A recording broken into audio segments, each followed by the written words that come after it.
हाय बच्चों, good morning. आप लोग कैसे हैं? हम रवि सर आप लोगों को 10th क्लास से रिलेटेड हम एक ऐसे ग्रामर का चैप्टर लाएंगे जिससे आपको कभी किसी प्रकार की दिक्कत नहीं होगी।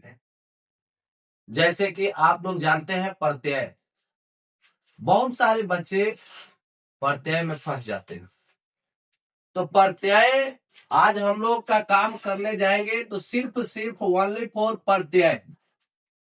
प्रत्यय पे हम लोग बातचीत करेंगे। याद रखिएगा कि आप लोग कभी प्रत्यय को नहीं भूलिएगा। प्रत्यय खासकर ये जान लीजिए कि 3 प्रकार के होते हैं। ज्यादातर पे आपका ये प्रत्यय, पहले ये जरूरी है कि जानिए कि प्रत्यय कितने प्रकार के होते हैं। तो ये प्रत्यय होते हैं आपके 3 प्रकार के। पहला आपका कृदंत प्रत्यय, उसके बाद आप समझिए कि दूसरा नंबर आपका होगा तद्धित प्रत्यय। कौन सा प्रत्यय बाबू? तो तद्धित प्रत्यय। और तीसरी नंबर ये जान लीजिए कि आपका स्त्री प्रत्यय होंगे। कौन सा प्रत्यय होंगे? स्त्री प्रत्यय। ये समझ रहे हैं ना आप लोग? 3 वो आपका प्रत्यय है, पहला कृदंत, दूसरा तद्धित और तीसरा स्त्री। ये जान लीजिए कि कृदंत किसको कहेंगे। तो कृदंत सबसे पहले आप मुख्य जान लीजिए कि कृदंत आपका धातु के अंत में लगेगा। जब भी लगेगा तो धातु के अंत में। इसका जितने सारे प्रत्यय होंगे सभी के सभी धातु के अंत में लगेंगे।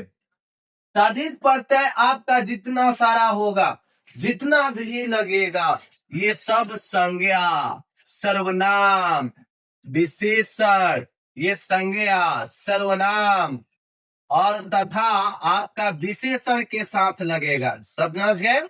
ये आपके किसके साथ लगेंगे? विशेषण के साथ। और स्त्री प्रत्यय जो है आपका पुल्लिंग के अंत में लगता है। पुल्लिंग शब्द समझते हैं? पुल्लिंग मतलब जिससे आपका मनुष्य हो। मनुष्य मतलब आप नर कहें तो नर वाले शब्द के अंत में जब आपका लगे तो स्त्री प्रत्यय है। कोई दिक्कत? समझ गए आप लोग?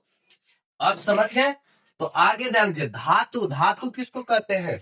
आप लोग संस्कृत में धातु पढ़े होंगे। पठ मतलब क्या होता है? पढ़ना।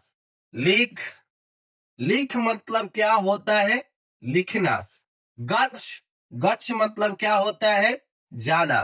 तो ये सब आपका धातु है। और इसके जब अंत में जो लगेगा ना तो वो आपका कृदंत प्रत्यय कहलाएगा। वो आपका कौन सा प्रत्यय कहलाएगा? कृदंत।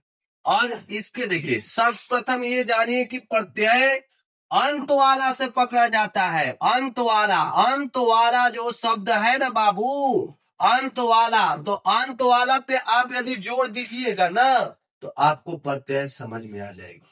एकदम निश्चित है। हम ये ग्रांटेड करें कि अंत वाला चीज पर थोड़ा आप फोकस करें। अगले हम तुरंत आप लोगों को सामने प्रत्यक्ष रूप से आएंगे आपकी अगली प्रत्यय की कड़ी में। आज के लिए इतना ही। धन्यवाद।